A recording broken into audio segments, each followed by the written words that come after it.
Tirelessly on your plan to let the world know what you don't care for, and only assholes would dare disagree. One day you gave my content a click, decided you hated me, jumped on my dick, and now you ride me like a roller coaster. Please stop bullying me, I'm too fragile to read these mean things. You fucked me up, you fucked me up, you fucked me up beyond repair, and I will never be the same again. You fucked me up, you fucked me up, you fucked me up beyond repair, and I will never be the same again. Yeah.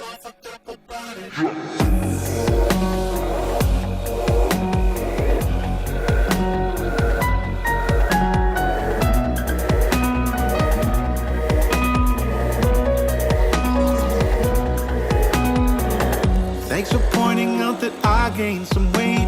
I hate to disappoint you, but I already lie awake at night and wonder why I suck at life. I swear I'm fine, I'm dead inside. Call me shit, but nothing compares to the voice in my head that has always lived there. Get in line, you fool, it's nothing new. I'm just a tool like you that hates me too. You fucked me up, you fucked me up, you fucked me up beyond repair, and I will never be the same again. You fucked me up, you fucked me up, you fucked me up beyond repair, and I will never be the same again. You fucked me up, you fucked me up, you fucked me up beyond repair, and I will never be the same again. You fucked me up, you fucked me up, you fucked me up beyond repair, and I will never be the same again. Yeah.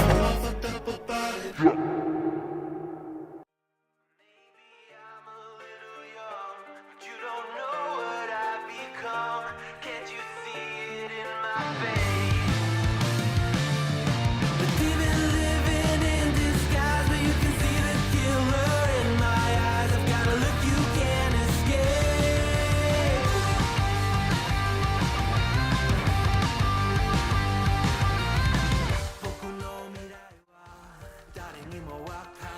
Good Friday morning. We survived another week. Praise the Lord. Hopefully you guys have got some coffee this morning. Whew, we have got so, and I do mean so much to go through. I've got like stories upon stories upon stories upon stories. And I'm going to just be honest with you. There's going to be absolutely positively no way to get through all of them. I'm probably going to wind up having to save like 90% of what I've got queued up to talk about today for tomorrow, members only stream, right? If you're not a member, or if you're not a subscriber to this, or channel member rather, if you're not a channel member, then unfortunately you won't get to hear some of these juicy stories I've got unless you tune in tomorrow night or tomorrow morning. But anyway, let's just get raw into the news, as they say, right? So we're going to start off with, yes, I'm thankful for Fridays and coffee. 100% I'm thankful for that. And which one do I have? Oh, okay. So I'm going to push, okay. Push the right button. Yay. I be doing it. I do the things. I push the right buttons. Okay. So let's talk about Boogie and Mutahar and what happened. Well, and when you're telling a story like this, which is a pretty big story, the best place to start, I think, is, well, the beginning, right? So the beginning starts with a group chat that was leaked, okay? And in this group chat, there were some conversations that was in and around Boogie. Now, in this group chat, you can see here the tweet where Boogie announces to the world that he's got a new girlfriend. Okay, cool, whatever. Keemstar says everyone hated on me, and Boogie's dating a 18-year-old.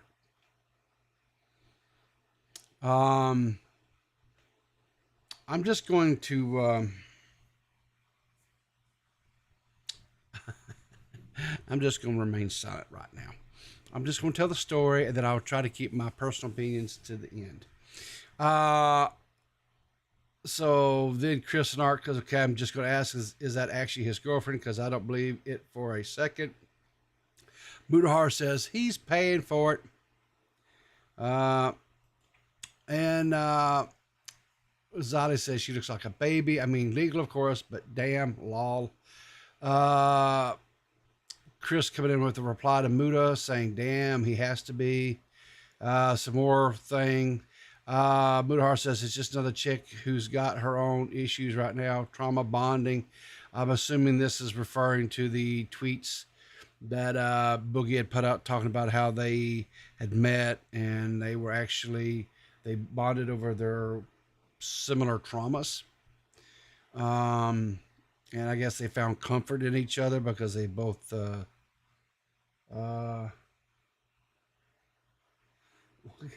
people okay go over everything on their docket, skill issue. Brother, if you seen how many you see how many tabs I've got up here? Do you see we got 2 different videos? It ain't a skill issue, brother. It's just called I got to go to work and pay the bills issues. I don't know who this is why does he talk about this? And Chris the Dark says, oh sweet God, a trauma partner. Zadi says brah. And then Mutahar says it also helps that these younger women also find it easy to eventually get free room and board with him. Keem goes in to say, Boogie told me about this 18-year-old girl he's been talking to, and she's just assumed his lonely ass was getting, I just assumed his lonely ass was getting scammed. Turns out she's real, and also she's a virgin. Lol. And Zai says, okay, I'm out. And then Chris says, what? And then Zai says, lol. And then Mutter says, bruh, she's 18. They met on Insta, actually 18. Now they've all coupled up at therapy. He's seeking these girls out on socials. Now, there's more to that, but that's the gist, and that's really the heart at what is the issue here, right? So that breaks. The quote group chat gets leaked, right? So sadly, because Boogie deleted, I mean, he nuked his entire timeline as he does on a regular basis because that's what Boogie does. He gets on the Twitter, he spurgs, he lolcows out, he does what Boogie does, and he rants and raves, and then he goes and deletes all the tweets. I don't have said tweets, but I've got one side of the tweets because other tweets got the delete button, right? This tweet here says he's quoting Boogie on this, and what this was Boogie was saying. I'm paraphrasing here, so try to go from old man memory. Give me a little bit of I guess break here. But essentially, what Boogie was saying in this tweet was, he was asking people, what did you expect? Did you expect me to freak out, basically, because of this group chat about these people talking crap about him in there, people like Mutahar, whatever. He's like, Mutahar doesn't like me, he's never liked me, yada yada yada, something along that lines. And Mutahar quote tweets that and says, "Buddy, I don't privately shit talk you. I'm very open about my dislike of you. I think you're one very manipulative person who loves to take advantage of your fans. Creators asked about your weird relationship when you publicized it. We all thought it was creepy." And then he goes on further, says, when you tell people a girl you just, God dang it, my dyslexia. When you tell people a girl you met just turned 18, it creeps us all out. You're a gross womanizing slob that deserves all the stuff you've sown in your life. A lot more people probably also creeped out, but I'm just public about my disdain of you. And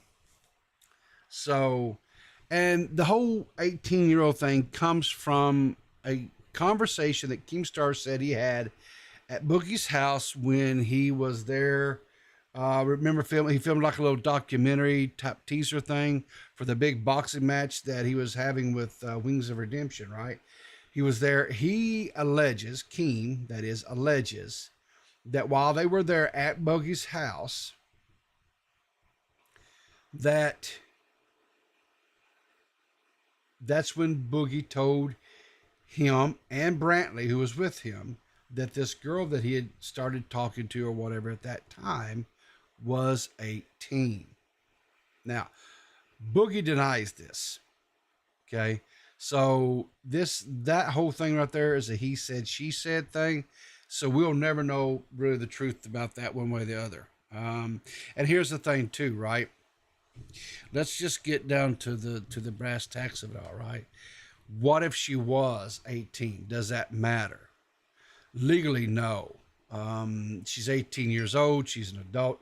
If she wants to date a guy who's 50 years old, that's her call, right? That's her decision. Is it looking out or looking from externally in? Is it a little bit strange? Is it weird? Is it creepy even? Sure, right?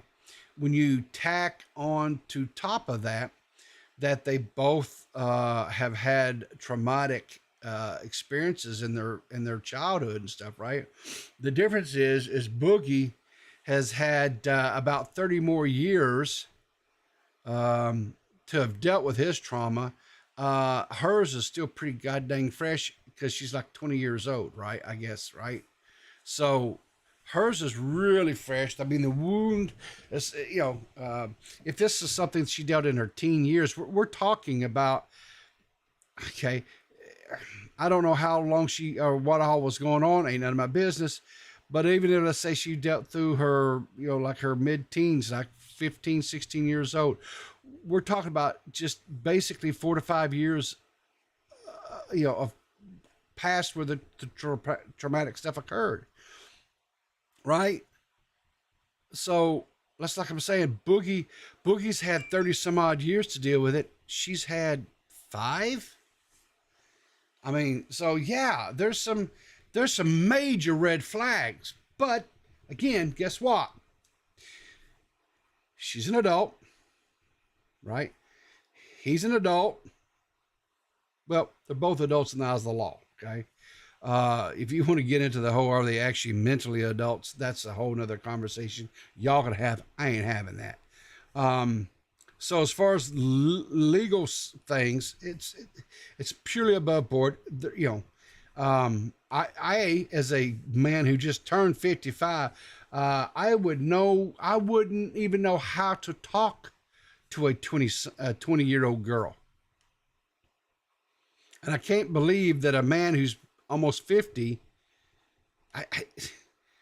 what kind of conversations do you have with a 20-year-old? There's such life differences, right?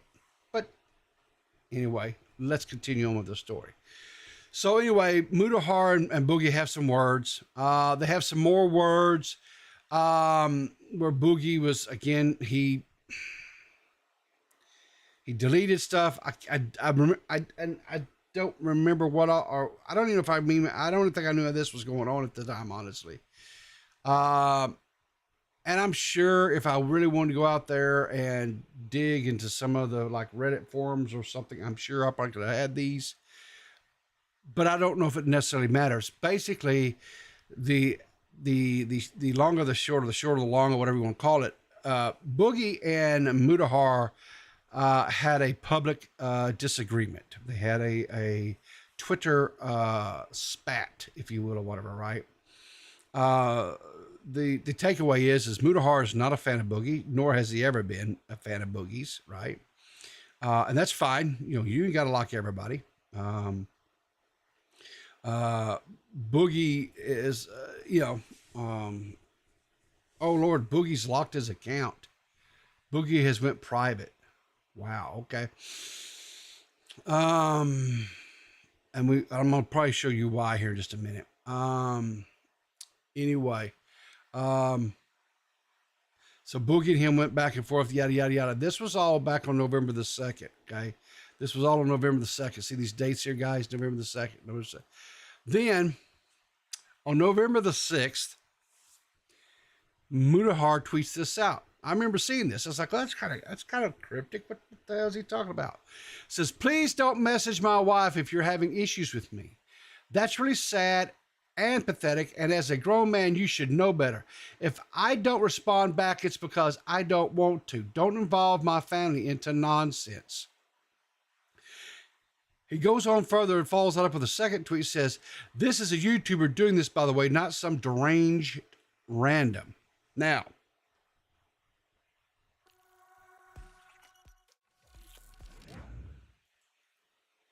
that YouTuber that messaged Doe Jangles, which is Mutahar's wife, was none other than Boogie.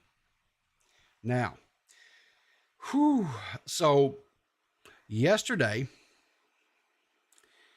Mutahar put out a video on Boogie.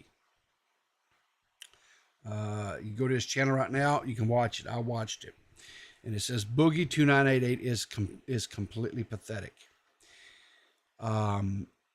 It's a 36-minute video. We're not going to watch it. Okay? I'm not going to watch it. If you haven't watched it, if you're into the whole Boogie lore and stuff and you want whatever, check it out. Mutahar goes through not just the documentary that was just put out, but he also goes back in time. He covers and goes into some old videos and some old stuff that kind of, for the lack of a better word, strengthens his art. Well, not for lack of a better word.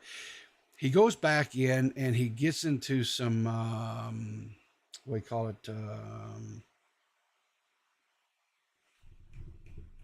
Some of the stuff with the money and the finances and stuff that kind of calls into. Just watch the video. Just watch Mutahar's video. Right? There's 36 minutes. There's no way I can recap it in the time that we have, a window of time we have this morning. Right? I'll go over here and pull this up. But anyway, this video, like I say, this is the video I was talking about. But like I say, go watch it. And like I say, you see right here, it says Boogie is completely pathetic. I think, honestly, this is probably the most, I'm not going to say he's mad. I am definitely going to say he's aggravated. This is definitely the most aggravated I've seen Mutahar. He had a head of steam He was very upset. He shows in this video, he shows these DMs or text messages, whatever, between him and Boogie. Now, Mutahar was driving. He had drove into New York City for some stuff, and he had been having a DM conversation with Boogie. I guess they took their conversation offline from Twitter, took it private, and because Mutahar didn't respond to Boogie in a timely manner, Boogie decided then start texting or reached out to Mutahar's wife, who just happened to be sitting in the seat next to him because she had went with him to New York City. And that sent Mutahar through the roof. And that's why we got the tweet that we got about, just because you can't get a hold of me doesn't mean you then start going to his family, right? I didn't know. I knew that he and Dojangles were dating, but I did not know they had gotten married. So congratulations on that.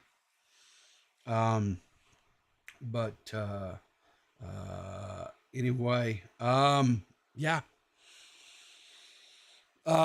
So he goes through that. He shows the DMs between him and Boogie. The tweet, it looks like text messages to me, but it could just be, DMs or whatever.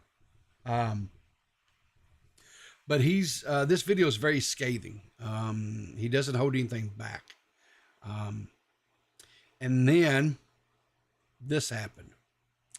So last night, Review Tech USA was streaming. This is the video we're going to watch this morning. So Review Tech USA is streaming. Now, I'm not for sure exactly how all this came to pass because, and I don't know if we'll get to it or not because, again, time constraints. Somebody reached out to Boogie and sent him, I guess Review Tech uses Zoom. So for communication, I don't guess he uses Discord. And anyway, so Boogie calls in on the Zoom session. And that's where we're going to pick up, and let's start the video. You now, sir. Hey, what's up, man? How you doing? I'm doing well. I can't talk too long. I'm over here on Twitch at the moment. Okay. I'm live streaming Super Mario Wonder. Feels good to be playing video games again for a change on live stream, Normally I just sit around and bitch about stuff. How you doing, Rich? I'm doing well. What's going on? Not much today. Not much.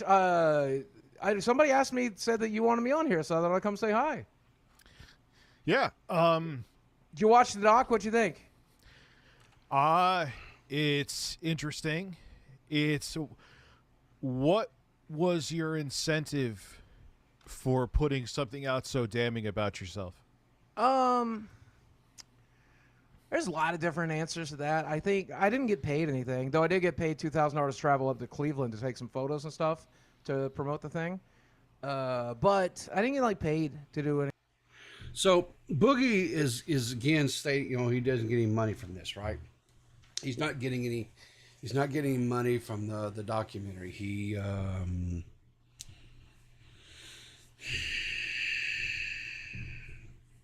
which I would say is probably accurate, right? Mike Klum, the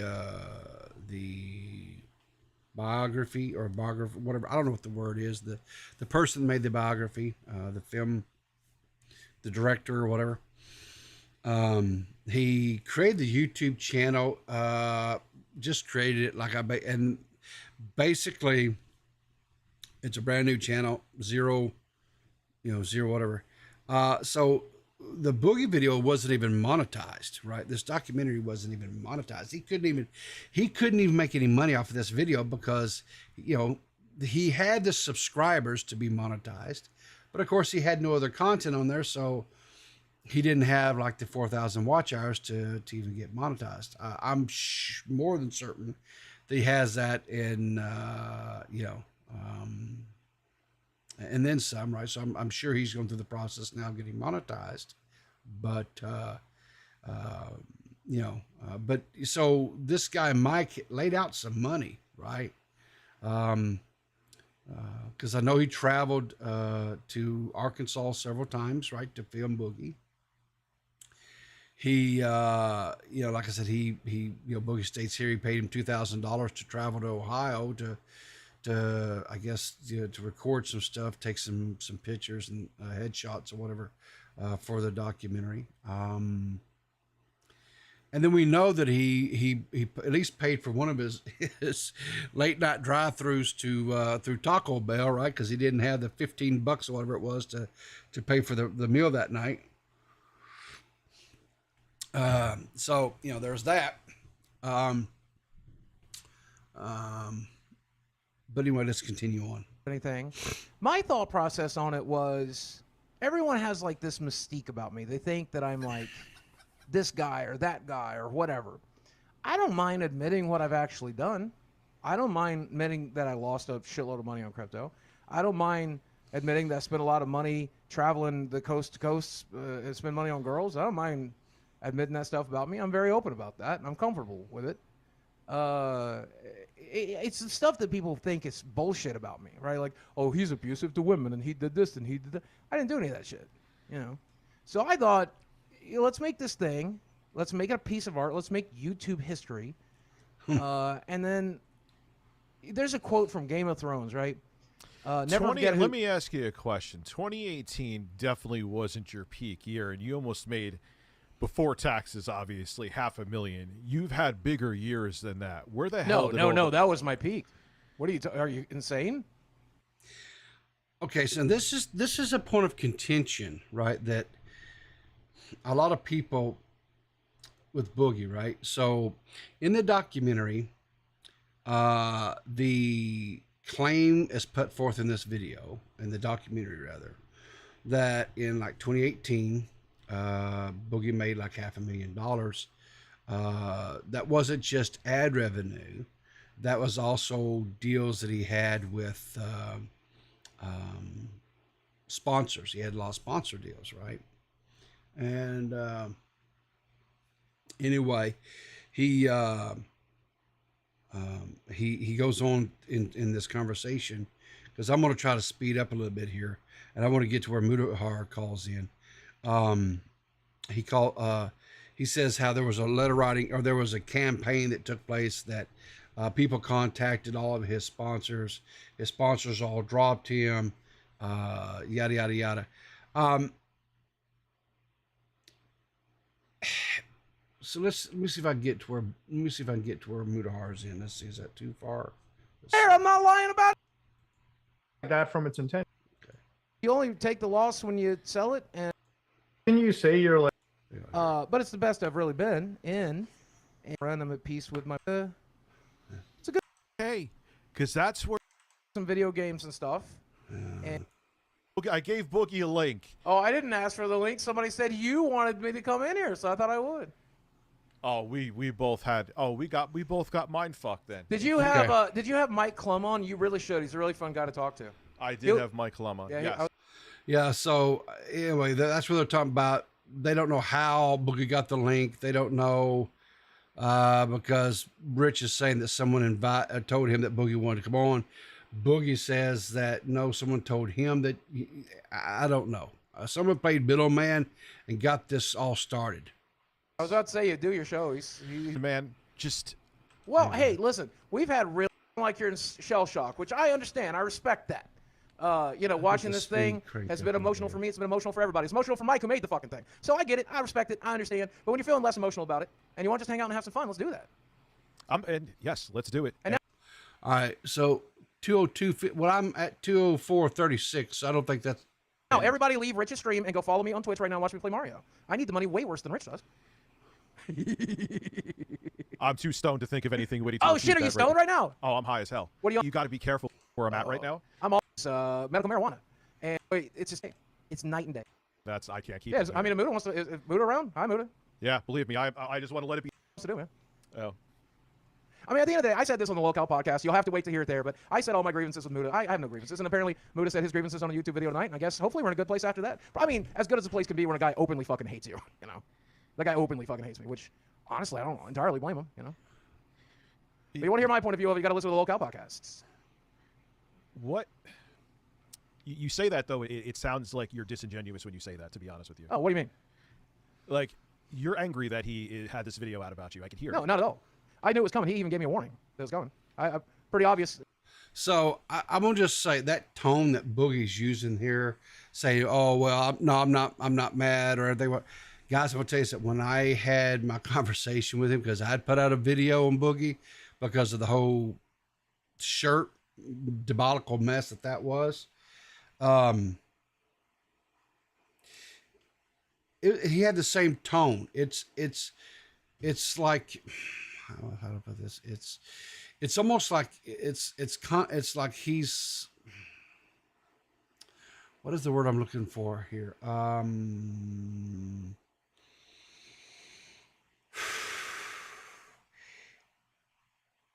It's like he's looking down at you, right? He's better than you. He is like, it's almost like,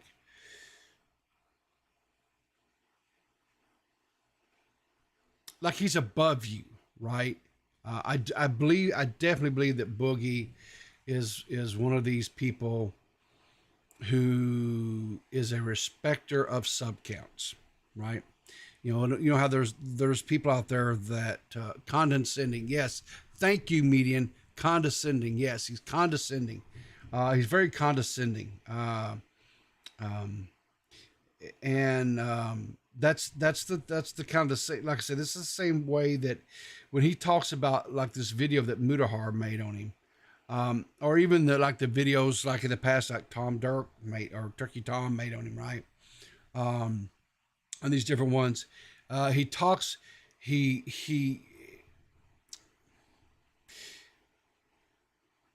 it's like he's so dismissive of it, because it's like, well, you don't know me, you're not spending day in day out with me, so you don't know the real me, and this is not me. But okay, and that's fair enough. That's a fair enough point.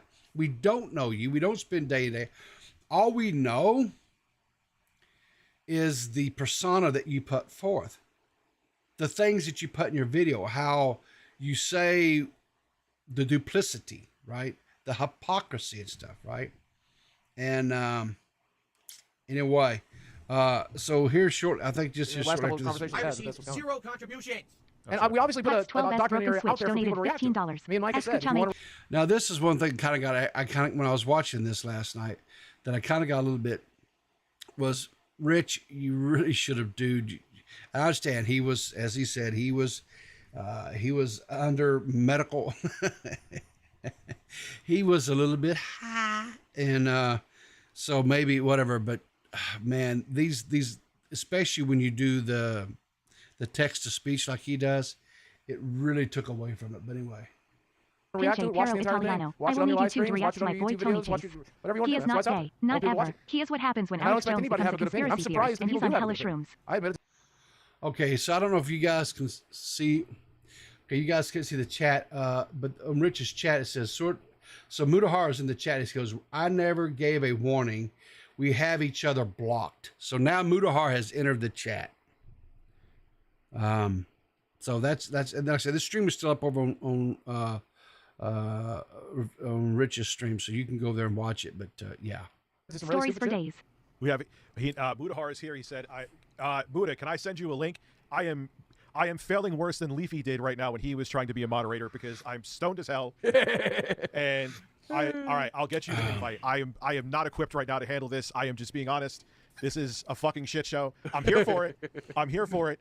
But I feel like when I'm trying to play Mario at the same time, so it's a little complicated. By the way, hold on, let me do a little shout-outs on my stream. Pila, welcome to Sub Club, regular radio sub. Your number to go like this.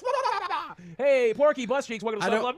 I don't know what he was doing over there on his stream when all this crap was going on, but this whole thing, whatever, that's just, it's weird hearing it, and you're not seeing what it's from this side. It is uncomfy is a good word, Abby. Thank you. For you as well. And oh, hey, Auto Oxygen, thanks for gifting 5 subs. Really appreciate it. I sent tell Muta the link has been sent. I may need to fucking call Jay. Sub Club, regular radio sub. Number to go like this. Thank you, my friend. I appreciate you. Listen, I don't care if you're having sex right now. Stop having sex. I will pay you to come. So Wayweb Surfer's in the chat. He's listening to all this on stream. I have Boogie on. Yeah, I'm about to have Mutahar on. Chris the Narc is in here.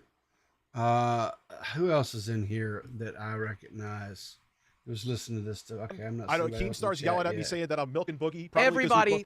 Oh, so now Keemstar's, I guess, mad or was I was because I wasn't really watching. I really wasn't watching the chat because I thought maybe it was in the chat. Because I'll be honest with you, when I saw this was going on, after the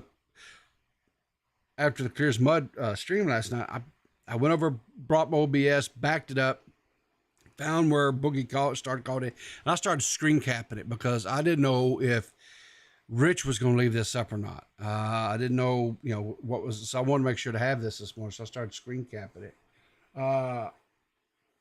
Squatchin says, bet Chris was the one to bait Boogie and Rich. Squatch, that's not necessarily because Chris has done that in the past, 100%. He has baited people into calling into other people's streams, and chaos completely totally just ensue. I'm gonna tell you something right now. After what happens on this, stream, if Chris was the one that baited this into happening, I'm not so sure that. Yeah, exactly. That's right. He did. That's right, Squatching. He did bait DSP and Keem in together. I'm thinking Keem may not be too happy with Chris after this one, but let's go on. Because we both have breasts. Keemstar is going to be happy, and I'll tell you why, because I'm telling everyone here that they have to subscribe to the Locale Podcast if they want to see me, Tommy C, Shorty, Mutahar, Keemstar fucking going at each other's throats fucking one day a week for the rest of your lives until one of us blows our brains out. Get Locale Podcast live. So, see, there you go. There's some more of this Boogie thing. We're going to do it till one of us, what, and see, that's another thing. Boogie says this crap like this all the time, and I don't know if even so either A, he's doing it and he's not realizing what he's saying, or B, he's doing it with the full intention of trying to manipulate and guilt people. I tend to, at this point in time, in go with the second one. Because I know that he, just from personal experience, he's extremely manipulative. Listening to Tommy's stream the other day, after they had recorded the quote first episode, I guess the official first episode, he tried to be very, very manipulative with Tommy, to the point where Tommy actually went out and started smoking again. Bad choice, Tommy. Bad choice.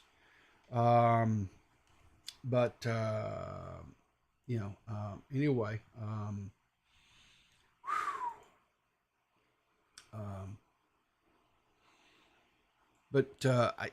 boy. All right, Locale Live. Brains out. Follow it on the YouTubes, or however one of us dies, gets hit by a truck, whatever, I don't know. But follow us at Locale Live. You can find us on YouTube, you can find us on Instagram, you can find us on Twitter, you can find us everywhere.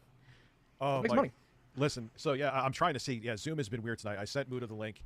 I know he was just here, and Muta is here. Muta is here. He is, or I admitted him anyway. So Squatcher says Tommy looks so dead inside. Oh, yeah. He was Tommy was mentally and probably physically and even emotionally drained at the, that's what happens. When I ended my conversation with Boogie, I was like, I felt like I had 100 pounds of stones on my chest. It was unreal. Hang on a second. We got a call here. Good morning, Mr. Wellies. How are you this morning? Hello, Riv. How are things? Sorry, you caught me on the hop there. I was away from the microphone. How are you? That's okay, sir. How are you this morning? Good. I just wanted to wish you a happy birthday. Oh, well, thank you, sir. You're too kind. You're too kind. I appreciate that. So I heard it through the grapevine. So through the grapevine. Okay. Yeah. All right. Well, other people were saying it, so I said, "Oh, it's his birthday. I better wish him a happy birthday." Well, it was yesterday, but I'll tell you, as a man of my age, I don't really look at birthdays other than just another day. You know what I'm saying? You know. Yeah, you're still here. That's the main thing. You know, yeah, as long as I get up every morning, you know, and the world still spun around that night, I'm fine with that. I don't. I had people like, well, what do you want? I don't want anything. That's the thing too, right? When you get to be, when you get to a certain age in your life, and everybody's age is maybe a little bit different. You really don't look for possessions anymore. You don't look for, because you literally, you either have it or you just don't want anything. You know, you're pretty content. So at least that is for me anyway. I'll put it that way. So. Oh yeah. You got everything you need. I got everything I need. You're doing well. Yeah, you know. And then people say, "Well, what would you?" I said, "The things that I want, nobody can give me." And that's the truth. I mean, the things that I want would be like to be able to spend time with family members that have passed on, right? To have one more day with, say, my grandpa, my grandmothers, and you know, things like that. You know, my dad, people like that are no longer here on earth. You know, if you could sit down and have one more meal with them and just talk and catch up and things, you know, that's the stuff that matters to me that you can't give me. So, you know, well wishes, I appreciate, I take them, I say thank you. Yeah, I mean, I just don't, you know, that's why people, as far as like with people, whatever, I just want to spend time with family, you know, on my birthday, spend some time, make some memories, have some good, you know, good things there, but that's about it. So, yeah. And is Mrs. Riv going to treat you to a meal or anything, or? Well, I actually cooked a supper last night. So I don't know, maybe we might go to dinner or something. Jenny. Yeah, who knows, you know. But again, it's your birthday and you have to cook the dinner. Well, she worked, you know, she works outside the home, so it's not that big of a deal. I mean, it just a big suck your own butthole. You're doing great. All right, JFA Tip says, you know, Peepaw is moving up in the world when he can get Jacksepticeye in the call. Woo! Well, it's not Jacksepticeye. It's Orson Welles, which is no, he's taking the Mickey. I if know I was Jacksepticeye, I'd be talking like this, so I will. Yeah, that's how they talk in that tone. Yeah, they screech. They don't really speak. They screech. I'll just say this. I think I would rather have a conversation with Orson Welles than I would Jacksepticeye. So, Jack he's a nice fella. I don't know him, but I've heard good things. You know, heard good things. Well, you know, I suppose when you have a channel, I can't imagine having so many followers. Like that's larger than a TV network. Yeah, I can't imagine having an audience that big, and having to have a PR team and having to, really watch your P's and Q's. Well, because one thing. Yeah. Go ahead. I'm sorry. I was just thinking of Mr. Beast. Yeah, the guy deserves a Nobel Prize, and he's getting plagiarized in the papers. Not plagiarized. He's getting slandered Yeah, You know? yeah. Well, because I went over this yesterday in my morning stream. How these people are upset because this white man comes in and takes all the glory, and that was actually a statement by one of the quote charity heads of one of the charity organizations that quote has been doing this for 15 years, but the majority of all the funds that they've ever raised have went into their back pockets and not towards actually doing anything productive in the continent of Africa. So yeah, I don't really think I care too much for their opinions on Mr. Beast. So No, he's doing something about it. They're not. yeah, exactly. Simple as right? that. Exactly. So I just Anyway. can't imagine being that. I mean, like at least one time every stream when we do Glory Hunters, Tommy C has to scream at me, "Don't say that," because I'm very non-PC. yeah, I like every Irish person is. Yeah. If I see a man from China, I don't call them Asian. I call them Chinese, and Yeah. it's just the way it is. It doesn't make me a racist. But No. yeah, there's probably one occasion every stream where Tommy has to say, "Don't say." Don't say that. you can't say you know, that. the thing of it is sadly he's right. Because you know what, YouTube doesn't have a sense of humor. You can't even tell a quote. Not even like it's just a little bit of what you call it, like a little risque, a little bit, it don't even have to be something harsh, just a little risque, and they just really get bent out of shape. So, well, listen, Orson, thanks so much for calling in and wishing me a birthday, whatever. But I'm gonna get back onto this story this morning, okay? I totally get you. Yeah, I'm enjoying the stream. All right, thank you, sir. All right, have a good one. Day. All right, yeah. All right, so Mutahar has now arrived on scene. So let's see what Mutahar has to say. It is connecting right now. What's up, Muta? I am glad you are here because I am not equipped to handle this right now. Hello, sir. Yeah, what's up? How are you? And Nah, Boogie's here as well. Just working. You guys high or something? Well, I received 0 contribution. let me turn that off for the Dr. moment. Sex E Coco donated I'm over $15. on Twitch You playing, missed my Mario $50 Wonder. super Have you played this chattelization. mood? It's excellent. I'm sorry. It's so good. This is like So, contender game of the year. there are things I'm assuming that Muta wants to discuss. Okay, as I'm getting so shirtless to be the professional that I am. that's something I don't understand. Why? I know it's his thing. I know that he does it, whatever. But why is he taking his shirt off? Listen, I'm a larger dude, right? There's no way I would ever subject you guys. I would never ever subject you guys to that. I wouldn't take my shirt off as subject. That's just cruel and unusual punishment, right? So you did not give a heads up, or Muta didn't give you a heads up, Boogie, because you blocked him, apparently. Wait, no, how what could, I'm you, saying how is could you say that I gave you a heads up? That doesn't make any sense. Because you've been mad at me for like a week. I knew it had to be coming. I'm not mad at you. Oh, okay. He got a $50 super. Oh, so if he gets a $50 super chat, he takes his shirt off. Is that the deal? Okay. Titty donos. Well, I'm not doing titty donos, so no. We're just like disgusted with my behavior. To be mad at you would mean that you would have to like matter to me personally. Well, that's true. I don't get mad at you.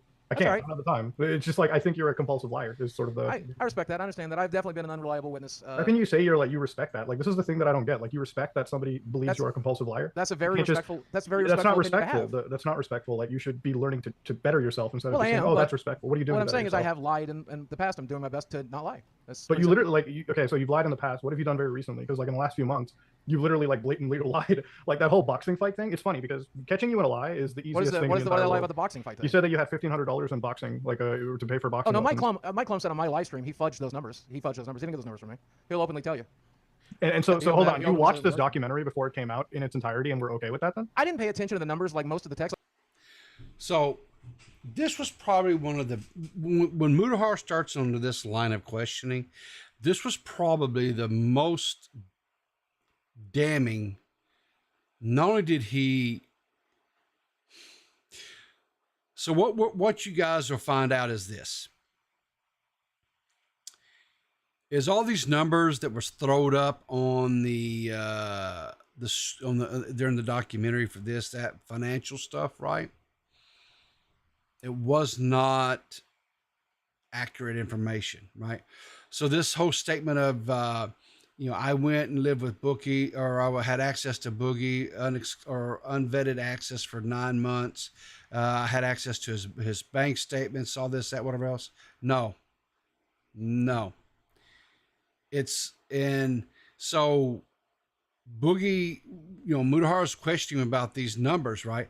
And the thing about it is, especially when they were talking about the boxing match, well, Mutahar has unfettered access to Keemstar.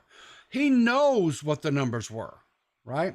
And so he starts hitting him because the numbers that Keemstar, right, is putting out didn't match what was being put out in that documentary. And so Mutahar starts hitting there, right? That's his opening jab. And Boogie's reply was, well, Mike admitted on my stream that he fudged those numbers. And so then, Mutahar comes back and says, well, whoa. You watched this documentary before it was put out, right? And so you didn't think that was important to have correct. He goes, well, I didn't pay attention to those things. Then what the hell was he paying attention to? It's like, for example, he said that I was on a drug that I'm not on. Apparently, one of the drugs he wrote the name of, I'm on like a muscle relaxer called bupropion or something like that. Mm-hmm. He wrote like buproprazine, which is a drug people take to recover from opiate addiction. Oh, thank you, baby. So now you're implying that the documenter that you worked with is a liar. So that brings his entirety into that brings his entire integrity in the future of his channel. No, I'm just saying that he made a couple mistakes when it came to the numbers, and made a couple mistakes when it came before that. So which one is it? Is it he made some mistakes, or he? I don't know. I mean, I don't know. Chad, am I wrong? Did Boogie not have some sort of obligation that when he was pre-screening this to correct the mistakes? Would it not have been advantageous for him? Because he knows the type of scrutiny that he falls under, right?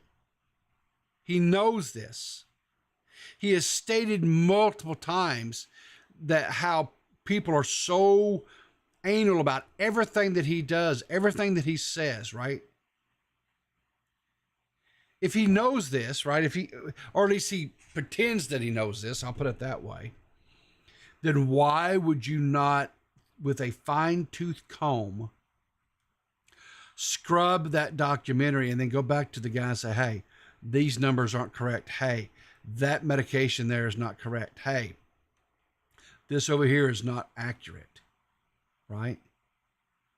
Why would you not? See, that was probably the most shocking thing to me last night when we got to this part, was the fact that Boogie openly admits that the guy just fudged numbers. So if he fudged these numbers, now, see, here's the thing. If he fudged the numbers about the boxing match and the money's there, then now it throws everything in that whole documentary, all the numbers, the earnings, everything. It throws everything into question. Everything into question. And so now you can't really believe everything. And I hate that. I think that's horrible. But that's where we're at now. Before that documentary came out, why didn't you call him up and say, hey, can you fix that mistake? It's pretty fucked up. Because it is pretty fucked up. I didn't really read any of the text. It's not something I was paying a lot of attention to. We watched it together on... And the funniest thing is, it's not even the text, by the way, too. You said it in the documentary. You talked about the boxing training, didn't you? Oh, no, I did spend more money than I got paid. It's just not that particular way. I can break it down for if you want to know. Okay, but in that clip, Rich, can you put that clip on again where he's discussing his boxing match? Okay, so Rich doesn't do it, but I'll just segue real quick here. What he's talking about, and he brought this up in his video, right? Boogie states that he spent like $1,500 or something like that. I think it was the dollar amount. He spent some amount of dollars on getting professional training for boxing, right? That's what he says in the documentary, right? That's what they put on screen. That's what he says when he's going over the quote bag versus what it cost him to do the boxing match. And at the end of the day, he got zero money out of that, right? That's what he's alleging, right? Now, what Mutahar shows is that when Boogie was on Dojango's podcast, which is Mutahar's wife. He talks about how that he didn't really spend any money at all on boxing training because he knew that Wings didn't have the money and was not spending anything on boxing training either. He talks about his, quote, boxing training was fighting one of his buddies down in Dallas, I guess, or down in Texas somewhere, whatever. He says, I think he says the person was drunk that he was boxing, that type of thing. That was what he was saying. That was his training for boxing. And of course, I know he put out some videos during that time where, he was punching one of these stand-up punching dummies or whatever. He was doing that a little bit as well. But in the video, he in the documentary, right, he says, why are they going back and forth about $1,500 anyway? Like, who cares? The reason why, Cozy, is because Mutahar is asserting that this documentary, there were falsities in the documentary.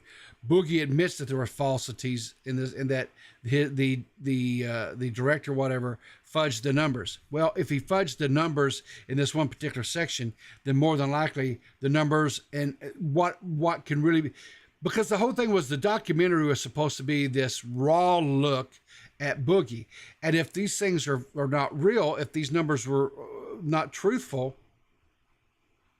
then the whole thing is not truthful. It's just, and then it looks more like it's just kind of a, like, I don't know, a work, I don't know. I mean, anyway.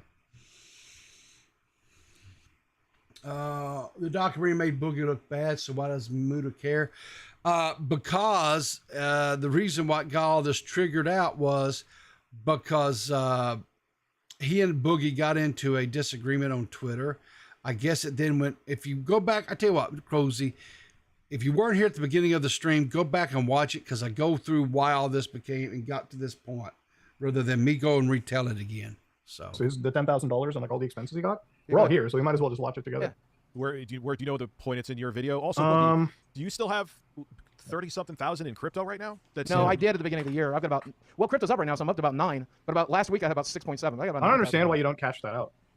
Because you only take the loss when you sell it, and like I guess the $6,000 could disappear tomorrow, but that's not really going to make or break me. But if it goes up, I could definitely use the money. You know, if it goes down 1,000, it's probably not going to make a huge difference. But do you understand if it goes how up fucking 10,000, wild that is? Like, you're complaining about money, and how much is it worth right now in asset-wise, like according to your app? About $9,000 or so. So $9,000, right? How much is your mortgage? I cash it out as I need it. So at the beginning of December, I'll pull out $2,000 and pay my mortgage. It's like a savings account. I just treat it like a savings account. Except this savings account makes me money sometimes. It's not a savings account because it's literally the most negatively volatile asset you have. I don't know. It's held really steady for the last 2 years. Yeah, because it lost 99% of its fucking value. Right, so how low can it go? Yeah, Like, exactly. what do you mean? That's why I leave it in there. How low can it go? That's exactly my point. Why wouldn't you put that in? Take that money out and maybe put it into like index funds or well, like if I move that take shit it around? Well, no. Strictly Patrick, welcome to the Coffee Cups. Thank you for becoming a channel supporter. Appreciate that, Strictly Patrick. You know, this is interesting too, right? These are two different mindsets when it comes to financial, right? Boogie's stance is that he leaves the money in his crypto wallet because, you know, it's kind of holding steady. You know, and if he loses, you know, if he's like, it's like a savings account. Well, honestly, and actually, no, it is not. If he actually had that money out and he had put it into a savings account, although it not be a huge, you know, you're not going to get like a ton of money off of it, right? As far as quote interest or whatever, you'll get some interest, right? But what you're not going to do is it's not going to decide to even drop down further and lose even more money, right? So this whole thing about, well, you know, could go, you know, if it goes up 1,000 or if it goes down 1,000, you know, it's really not going to matter. Well, yeah, but if it was actually in a traditional savings account, it wouldn't go down that $1,000. It's not never going to go lower in money. If he would have taken and invested in some other things, like he could have invested it into some CDs, or he could have invested, you know, in money market or an actual true stock market, right? He could have invested it into that, and he would have had better results. But he chose not to. He decided to go this route. I don't understand it. Of course, I'm not a financial expert or anything like that.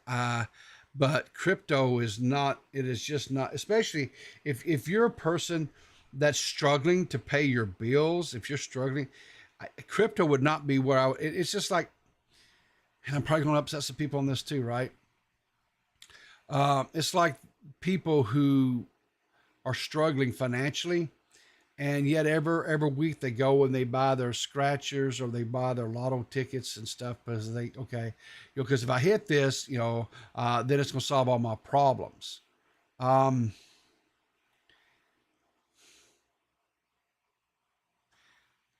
No, it won't.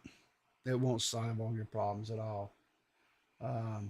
So anyway, it's just it's usually the start of your problems. It's not the beginning or the solution to your problems. No, I'm going to need it in like 60 days, roughly. So here's what I don't understand. You have $750,000 and you just decide to put all of it into crypto when that money could have went into No, I did not have $750,000. I had $250,000. That's what literally the documentary that you were on. I understand. Said. That's the most I had was $700,000. When I initially invested in crypto, I had $250,000. So why did you let him write you lost $600,000 in crypto? Because that's about how much I lost. My max amount was about $700,000. And so if I sold that day, I would have had $700,000. The math doesn't make sense. Okay, well, see, all right, that's okay.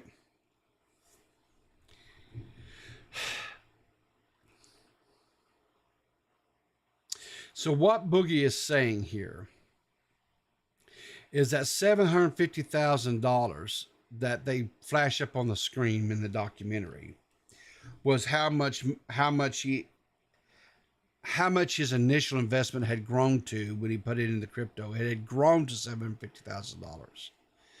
But then when he lost, it went down to $60,000, or he lost the $600,000 and it went down to like 150 or whatever it was, right? He's saying though his initial investment was only like $30,000 or whatever it was, right? So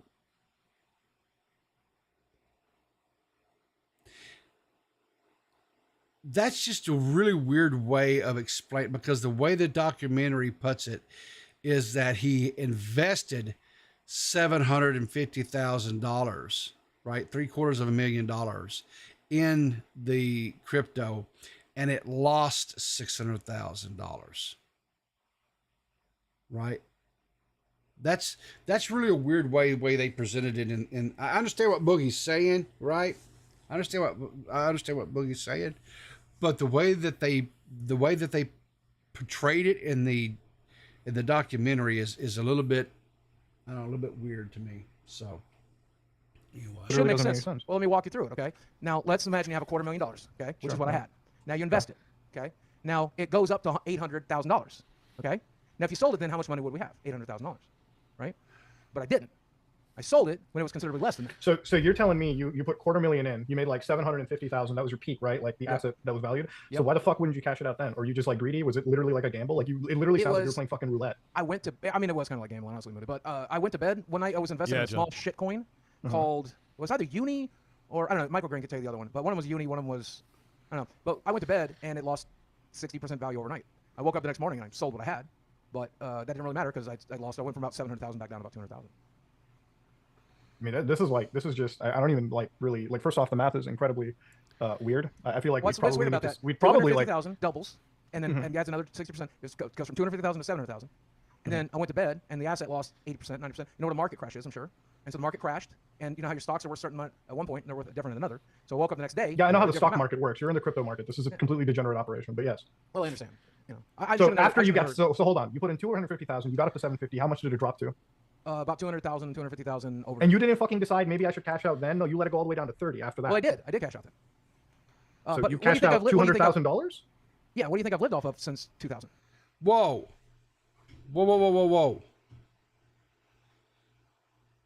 So now he's saying that when it dropped back down to 250,000, he cashed out, but yet he still has 30,000 in. What?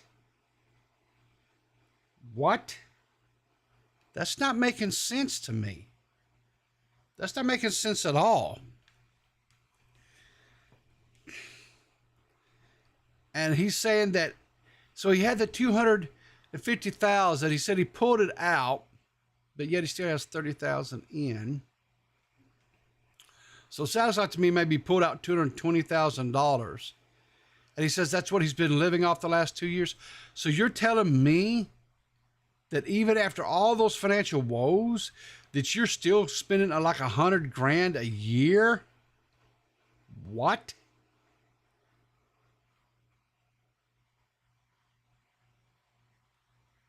Dude.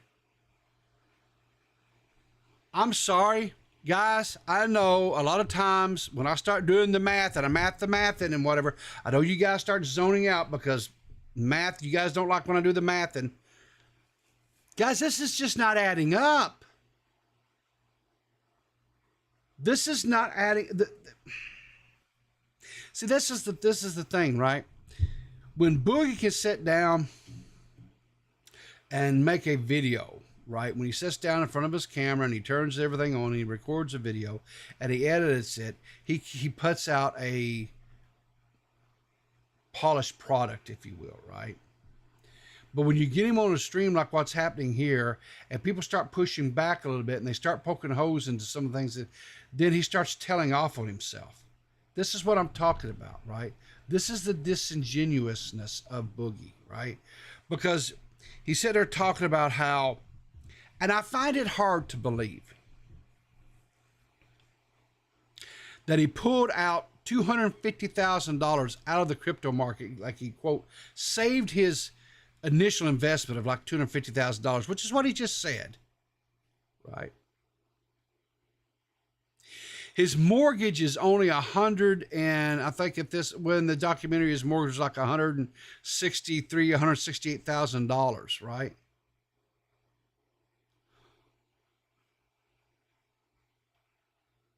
What? It just, oh, man. Again, like I say, guys, his priorities were different than other people, different than mine, obviously different than what my priorities would have been. But it's just, that's what I'm saying. It's not mathing. It's just not adding up. Or 2020. I've had to live off something. So what was Mike showing in his documentary where you had 30,000 in assets still remaining in a crypto account? Well, I put it back into Ethereum, which is a really safe investment. Ethereum and Bitcoin no, it's are really not. safe No, investments. it's not. No, it's not. No, it's not. Bitcoin and Ethereum are safe investments. So now you have $200,000. You couldn't put any of that money into like the index, the S&P 500, when literally buy the average of a tech stock and like let that fucking raise year after year. I mean, this isn't financial advice, by the way, but most financial advice is. No, I could have, and that obviously would have been the smart thing to do. Or maybe you could have put it into the house because that's clearly a very safe, appreciating asset. Yeah, one of the things I really regret. I mean, at this point, and I'm very lucky, and I've been open about this. This house says it's worth probably, and people pointed this out after the doc. I wasn't aware of this, but this house's value is closer to like $450,000. I paid $250. I owe about $150 on it. So theoretically, after closing costs, I could. The math that you just told me makes it sound like you put in a value of money into cryptocurrency, it raised, and then you lost, but you cashed out roughly around the same value you put in. So it doesn't really sound like you lost $600,000 in crypto, then, right? It just sounds like you're gambling. Again. So yeah. So here's what, and Mutahar's right. Right. He didn't lose 600,000 in crypto like the documentary portrayed. What he did, according to what he just said, is he lost his gains. Right? He lost his gains. He didn't lose $600,000. Now, if he would have pulled out when it was at its high, where it was like what was he saying, like $800,000 or whatever, if he would have put all that out, right, and then he took $600,000 and went and blew it on, I don't know, hookers, right, or some really good shrooms or whatever, okay, that's gone, it's lost, it's whatever, right? But I don't know. So what's the valuation of your house right now, Boogie? Well, like I just said, I've got about $150,000 left on the debt, and it looks like I could sell it. Zillow tells me I could sell it for $450,000. So it looks like. Forget Zillow for a second. Have you talked to a realtor or something too? This is the thing about like the video. This is the thing about the video. Why don't you, like, again, maybe there's like a sentimental thing to this house, but like if you can't afford the home, why don't you downsize to like an apartment or like a smaller property? Well, unfortunately, if I want to stay near my doctors and I want to stay near my medical centers, I need to stay in Northwest Arkansas. And Northwest Arkansas doesn't have any like apartments. They do. You can get apartments here for as cheap as $900 to $1,000. But then I would have to kick out one of my roommates, who's very close and dear to me. We've lived together for 25 years. He's my best friend. He's like a brother to me. I don't want to lose him. So then we're gonna have to pay more for a second bedroom. So again, why don't you and him split the rent with each other? I don't talk about that. He's okay.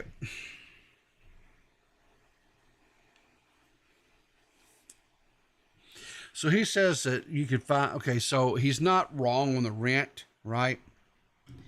A 1-bedroom apartment in Northwest Arkansas is probably going to run you about, again, depending on how nice of apartment you get, right?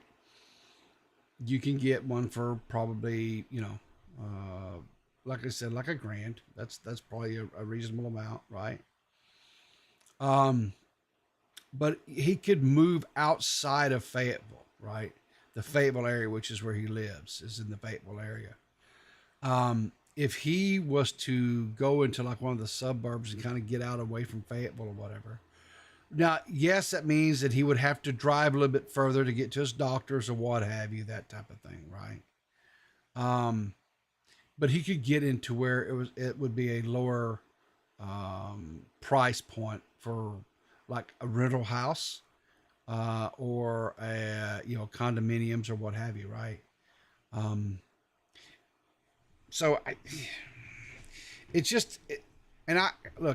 The man's facing losing his home, and he doesn't want to lose his home. I can appreciate that. I 100% understand that. I wouldn't want to lose my home either. That's what I said from this whole get-go, right? When I watched the documentary, and we talked about on Clear as Mud, and I think I've talked about it a little bit even on here, whatever. I'm only about 5 years older than Boogie, right? So the thought of being in Boogie's shoes is very, very worrisome to me, right? But then I look at the decisions that he as an adult, he as a man made, and I'm like, I cannot fathom why a person would make those types of decisions, right? Why would you spend $200,000 on escorts versus he could have owned his home and still had money left over, right? He still could have had like $40,000. His home could have been paid for, and had $40,000 left over, right? And stop and think about it, right? Because they show in the documentary, because here again, listen, guess what? We have to question all this now because we know that the numbers were fudged. We know that these numbers were fudged. Boogie, in his own words, said that they fudged the numbers. So if he's only making around $2,000 or so off of YouTube, right? That's what he's saying he's making, a little over $2,000 a month on YouTube. If he didn't have his mortgage, right? And if he cut back on some of his wants versus needs, if he cut back on some of his wants, he could live for $2,000 in Arkansas. I know. I live in Arkansas, so I know. Right? That's not there are people in Arkansas who live on less than $2,000 a month and pay rent or a mortgage. So, yeah. He's got his personal life in this. He's other than just, he's got his personal issues. I mean, but it sounds like you feel like you want to support this person, and it's great and all, but you can't afford to keep yourself afloat, and you can't. So how can you add on a dependent is the thing, right? That's a big problem. I mean, at the end of the day, he does bring in. Again, his life is personal. Let's leave his life personal. It's very important to me. It's very important to him that his life is personal. But it's part of you. But it's part of your null sum. right now. He's currently a null sum game. I don't spend any money on him, and so you don't need to worry about it. If I had to move into a smaller apartment, though, I might have to work something out. But if we can keep this house to $2,100 instead of paying $1,100 somewhere around here, I think it's nice to build equity rather than just give it all to a landlord. And also, renting in Arkansas sucks. You guys may not be aware of this, but renting anywhere sucks. Yeah, but especially in Arkansas. In fact, you can Google this. It is the worst state in the nation. But just think about. Arkansas is actually not the worst state to rent in anymore. It used to be, but it's not anymore. Now, because Boogie got into a whole big argument on his Twitter feed with people about that. People from Arkansas and stuff kind of went at him about it. I didn't. It serves no purpose to try to, because I've come to the realization after I had a conversation. Boogie is going to believe what Boogie wants to believe, and it doesn't matter what you show as an objective truth. He's not going to change his stance, which is fine. That he's entitled to believe whatever he wants to believe. And in life, that's what happened in that little Twitter beef he was having with people last night. What it boils down to is the reason why he thinks Arkansas sucks is because renters don't have a lot of rights, right? Landlords can evict you a lot easier than they can, like in some states. Well, okay, just don't do anything to cause the landlord to evict you. I guess that's all I can tell you. I mean, don't be obnoxious. Don't be a problem to your neighbors. Don't have a messy place. Don't, whatever. So I think the biggest reason why Boogie doesn't want to try to get an apartment, whatever, because he has so much stuff, right? He has so much stuff. And I know he says he's trying to sell it, whatever, right? Like those one-up arcades, things like those one-up arcades aren't worth jack diddly squat. They're not. I know that he got them as like what call it as compensation for doing reviews and stuff of them, and he may have actually bought one or two cabinets.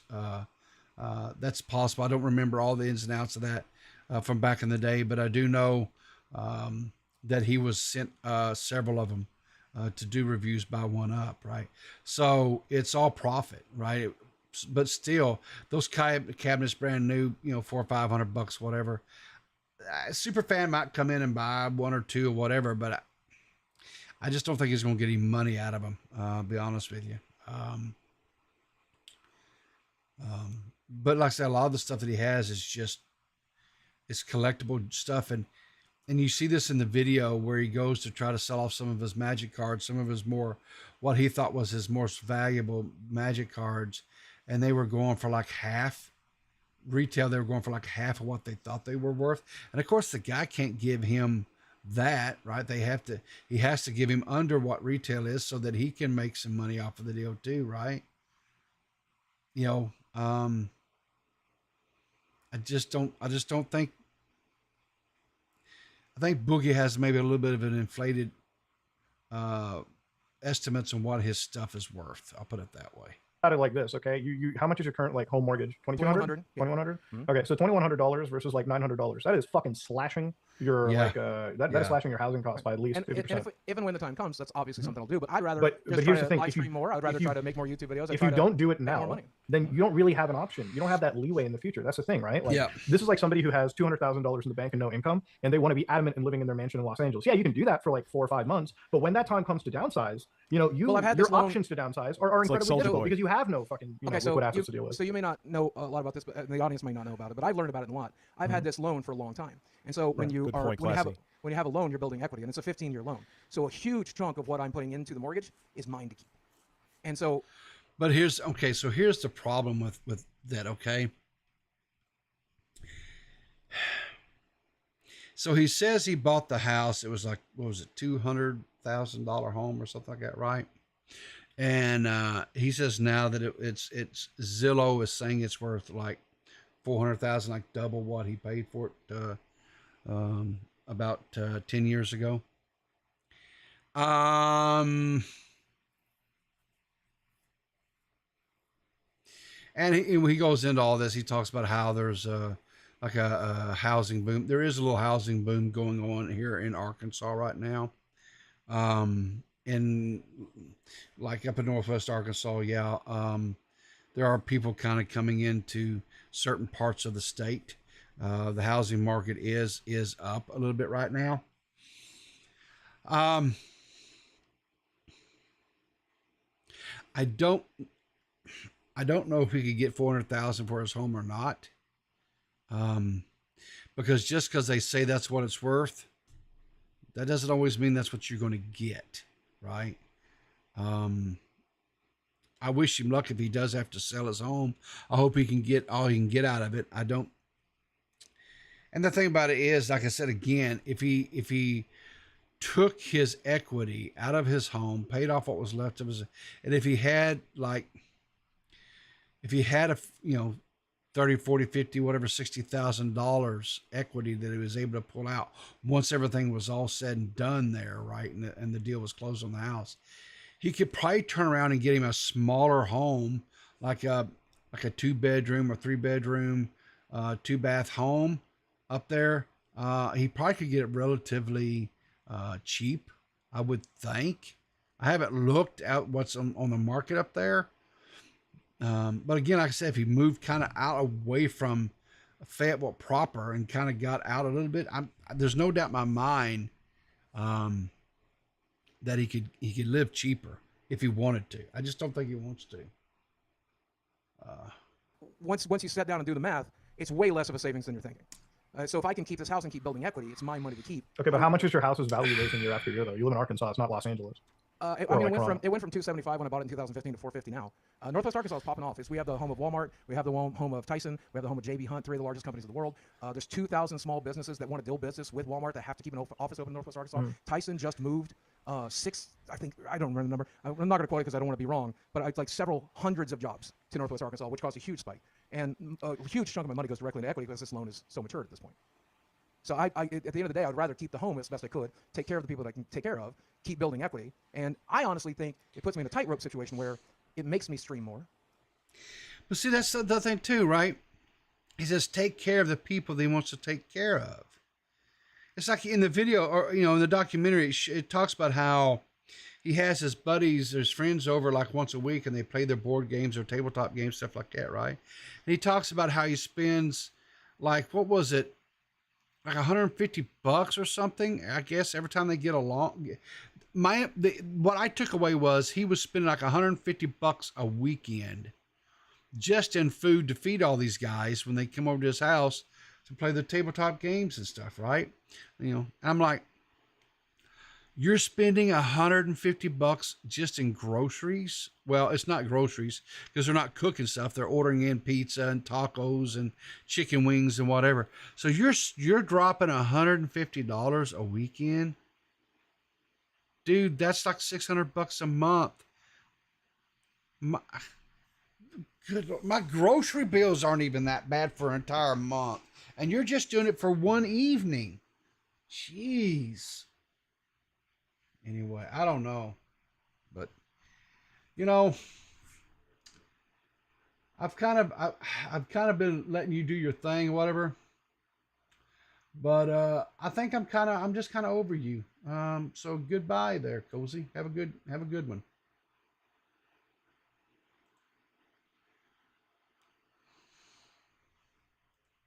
It makes me make more YouTube videos. It makes me try harder. See, I don't really see that. You've been on a tightrope situation for the last couple of years. Yeah. Well, it's never been this tight. This is as tight as it gets. And see, this is the thing. Like, yeah, sure, it's cool, but like, how can you ever expect anybody to feel bad for that? It sounds like you just gambled away your money, and that's what it is. Right. If you look at this documentary we made, does that look like a documentary that was designed to make somebody feel bad for me? Of course not. Honestly, it felt like that was the intention, but because you're somebody that I believe you, it looks like that from its intention. I mean, do you not understand how bad this documentary makes you look? When you were out there, that's my point. That's exactly my point. Yeah. Because shoot, what's up? Whatever, get ready to sub. I'm gonna go like this. When you were out trying to get a job, when you were out trying to find this job or whatever, right. Like what happened with that? Like, why did you absolutely throw away that opportunity? Like, so you took a dump all over that. We went into the job interview. That is not a job interview. It's a staffing agency. Okay, exactly. You're doing a marketing. Hold on. Cool, exactly. So it's a staffing agency, and we talked a little bit beforehand. You got to be staffable, though. Right. We talked a little bit beforehand and made it abundantly clear that there was not anything this company was going to be able to do for us. See, I can talk. So I decided to have fun with it. And so he decided to have fun with it, right? But if you watch the documentary, right, and Mutahar points this out here in a minute. Well, you know what? Rather than me, I'll just say this. I'll just let Mutahar do it because Mutahar did it real well. I just went into my Andy Kaufman mode, tried to have fun with it, and that's what we put into the doc. And the extended scene, I hope, shows that very clearly. But walking into that staffing agency in the first 5 minutes, we knew there's nothing this company could do for me. So why not have fun with it? I also did the same thing. Is that like the attitude you have when you walk into anything that could change your life? It's like, this couldn't happen. There's nothing to do with it. Well, no, once they tell me that it can't, then sure, yeah. Once they tell me that. No, in that video, like, she pretty much said, hey, if you have the mentality of I can't, then you won't. And she was right. Right, but that's after she told me. Yeah, exactly, right? And that's exactly what she told him. She goes, and here's a little newsflash, guys, right? That's what I told him when we had our phone conversation. I said, you know, if you have a defeatist attitude, if you have a defeatist mentality, well, I can't do this, I can't do that, and da. Well, you may not be able to do like right this minute, but you can work towards, you can strive towards. And guess what? You may never run in the Boston Marathon, but it doesn't mean that you can't, you know, get to where you can walk comfortably for, you know, a few miles. It's just, you know, and I know I'm you know, fat guy talking about, all right, here's an example. So here's an example, right? He's talking about he couldn't find a job. He was unemployable, whatever, right? So you guys know that once a week I go into the office and I work, right? And I go in there and I work once a week. And occasionally we will go, there's a McDonald's that we go by. And so we'll stop and go through and grab like a sausage and biscuit and a cup of coffee or something, right? If it's just one of those days where we were running really behind and we didn't have a chance to have some breakfast or whatever before we left the house. Okay.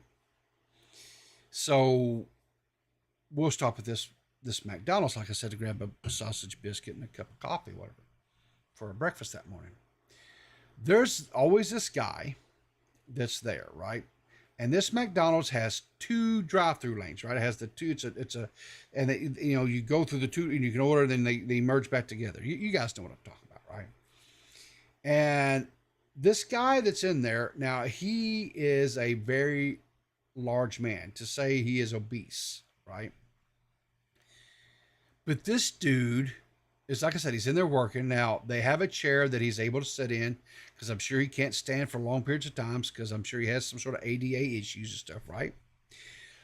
But I sat there and I watched this man do his job every time I'm in there, right? And he will be taking orders, right? Because the people are stacked up. They're coming through, man. They want their egg McMuffins. They want their sausage and biscuits. They want their hash browns. They want their McDonald's slurry, whatever the thing is, the frozen coffees, whatever. They're in there and they're doing their thing, right? They're coming through the things.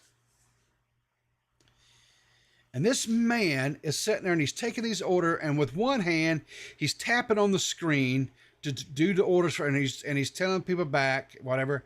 And then he'll turn to the person that's at the window, and he'll say, da da da da da da, and how much money it is. They say, yes, okay. And you hand him his money, and he'll take that with his other hand, and he's still the whole time taking orders, guys. And then he, with his other hand, his left hand, he's doing the stuff for to pay the tab. And then he hands and says, thank you, have a great day. And the whole time he is taking orders. The dude is a rock star.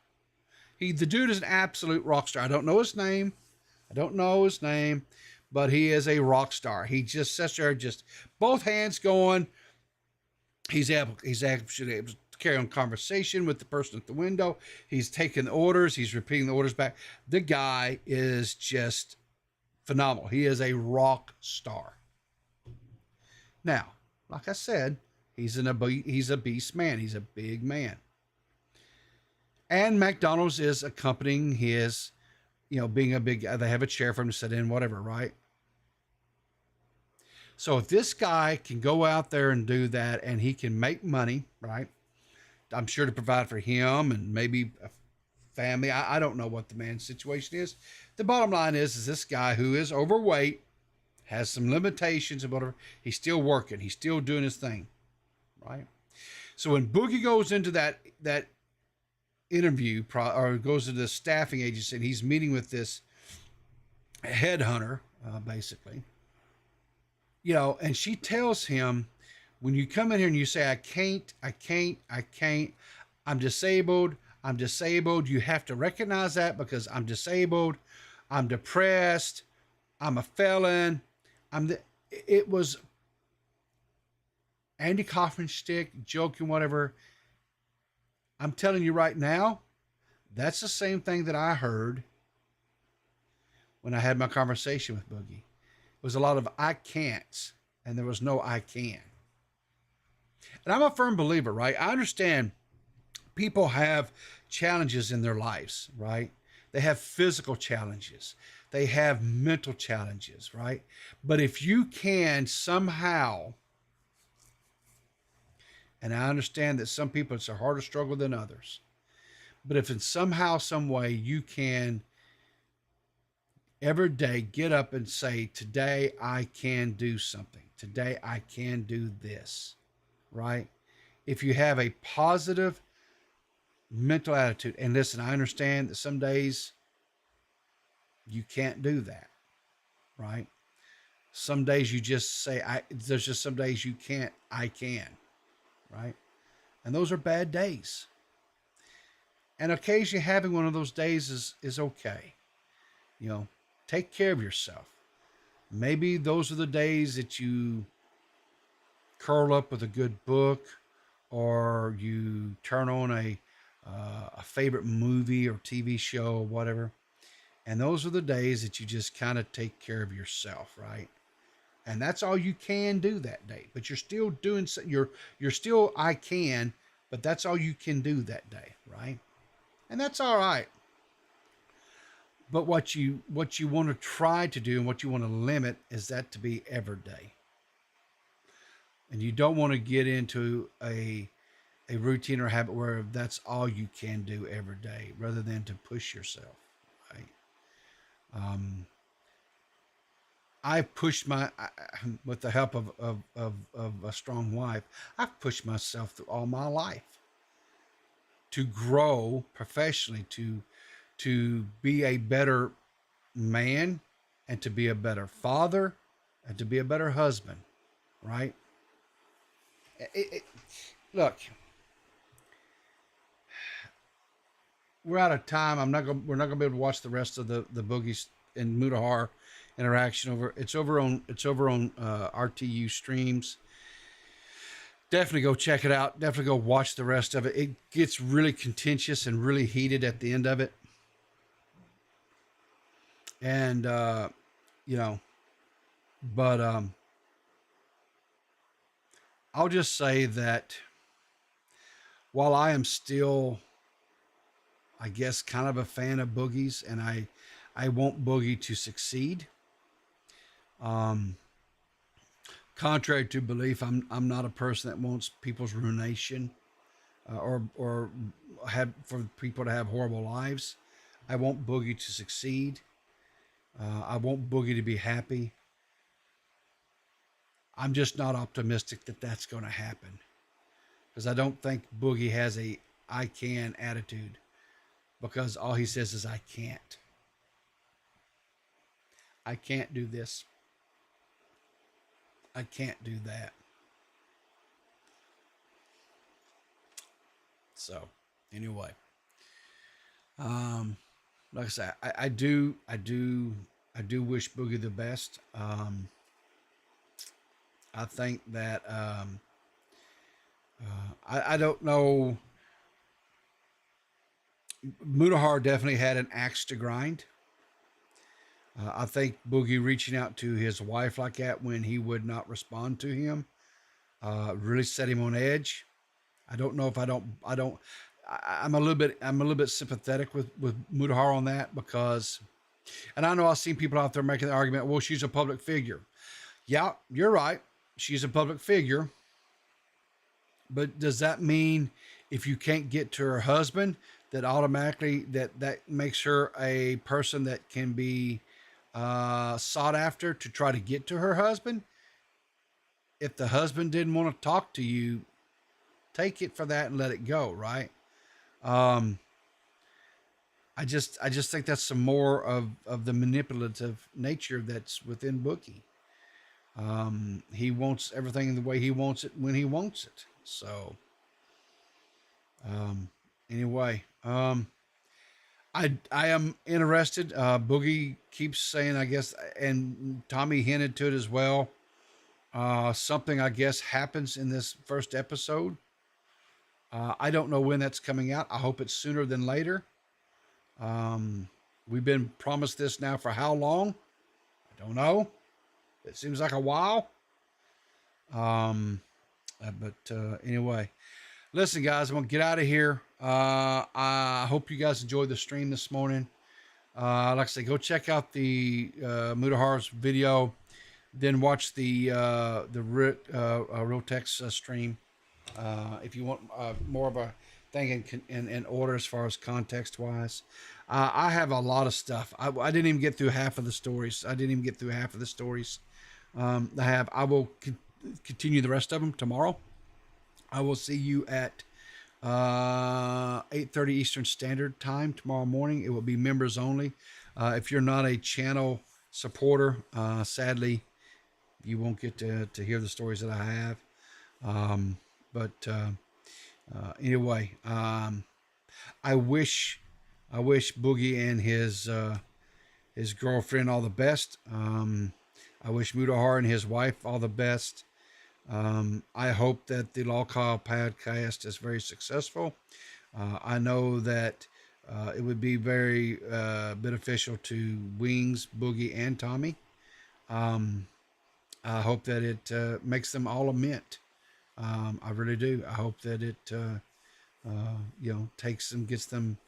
I hope that if they do make a mint, that Boogie finally goes out and hires like an accountant or somebody that's financial planner, somebody to help him manage his finances, because dude, what you're doing ain't going to get it. It's just not going to get it. You're not being very wise. You're not being very smart at all. So what do you mean pull you in the call? All right, I'm gonna pull you in the call, JFA, but you got to be quick, man, because I gotta get out here and go on. So what's up this morning, JFA? Just as you pull me in, your ad starts up. I gotta pause. What do you mean my ad? What do you mean my ad? I don't get ads. You get ads. Everything I have is yellow. So literally about one person cooking a roast, and you like to cook, so. Oh, there we go. My whole mission in life is to keep you from going to work, so. No, but seriously though.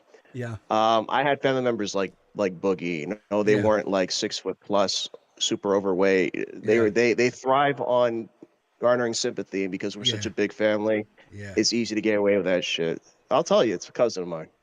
Yeah. Very invested in my immediate family, and I told this to his face many times. Sometimes you gotta let the losers sink. They sink or swim. Let them sink. Yeah. And I smacked him a couple of times because he tried to pull that stunt with my mom, with money and stuff. Yeah. So you're gonna have to take my word for it. Yeah. Boogie had 48, 50 years plus of his life to get himself straight. Yep. I think because of his life growing up, he was dealt a very unfair hand in the beginning of his life, and it's affected him to the point of no return. And the only thing left I had to say for Boogie is seek guidance, I guess, in God, or continue to see a therapist. Definitely, if you love that girl, cut ties with her, because right now, apparently he has a picture of her photo ID. I think Mutahar goes into that, and if he ever gets hacked, somebody could take her information. Yep. So if he loves that girl, he should let her go and fix himself. And that's all I really got to say. Don't feel too bad for Boogie, because Boogie knows what he is doing. Sure. That's all I got to say from personal experience. Yeah. Let the guy sink, because the moment he reaches rock bottom, that's where he can start picking up his life altogether. Yeah. Once and for all. Yeah, well, maybe. We'll see. I mean,